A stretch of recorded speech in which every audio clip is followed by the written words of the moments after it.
force, spirit, light, soul, energy. They're all the same.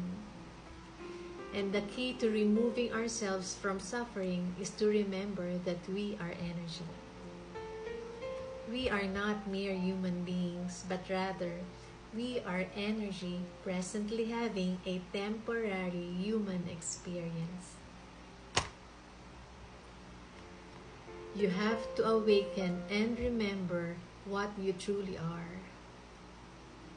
You have to remember that you are spirit coming from a powerful spirit source.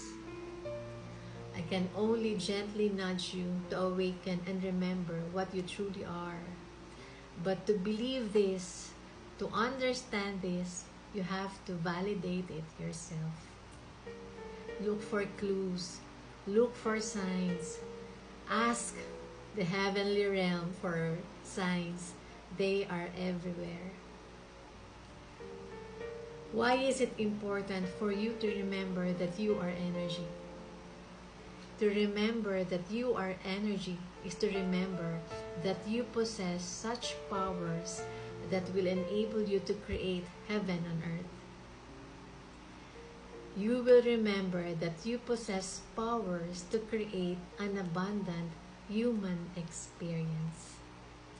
And then afterwards, the same powers will enable you to ascend, to go back and be one again with our source.